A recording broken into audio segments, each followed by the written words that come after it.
เป็นไอ้เจ็บเบ็ดไปกาด โอ้ยดีดนั่นนี่แหละ เบิ่งหัวสภาพคนดีดแล้วนี่บริรับบริน้อยมึงแน่นี่นะป้าหลายเท่หลายว่าบุเคยหูเคยเห็นเด้อแต่เกิดมาแล้วก็ได้ จนเฒ่าแล้วก็ห้าก็เคยพ่อแล้วอันแมงอันนี้นั่นบุเคยคิดว่ามันมี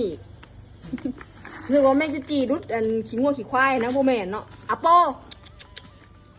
โบแมนคนละแนว ข เนาะ นุนนี่ แมงขนุนแต่ว่าชิกเจอร์มันอันเดียวกันเนาะเฮ้ย อืม แมง แต่ว่ามันกินใบไม้แต่ ลายดีอันนี้มันอยู่ในต้นย่อเลยมันกินต้นย่อเด้อพี่น้องเอ้ยไปหาเราเดินต้นย่อนะหามาปลูกเลยอันเฮ็ดอันปลูกต้นย่อให้แม่ขนุนมาอยู่แล้วบัดนี้มาปลูกแล้วต้นไม้ต้นตอกปลูกมันต้นย่อ แล้วเนาะ มันมาจับ พอกเล ได้ ย กินน้ำหมูอยู่เด้อนี่เด้อ อันนี้บริซื้อ ได้นี่ บริซื้อเด้อนี่เด้อหาเอง บ่ เล ได้ ย ซื้อหาเองเด้อเด้อ ไปกาด เฮ็ดเป็นหัวหย่อง บุกจะหวนสภาพหวนจะหยองว่าดิ มาแต่ต ได้กิ ลาน ด น้ำหมูอยู่เด้อนี่ มาแต่ตลาดก็มาเก็บแมงอันนี้อีกโอ้เนาะ โอเค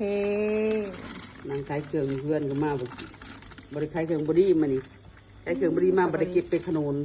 เงินก็สิมาคือแม่ขนุนนี่บินมาสิได้เงินบัดนี้ หลายเท่เนาะหลายเท่แล้ว มื้อนี้บ่ได้มื้อหน้าสิได้หลายกว่านี้ โอเค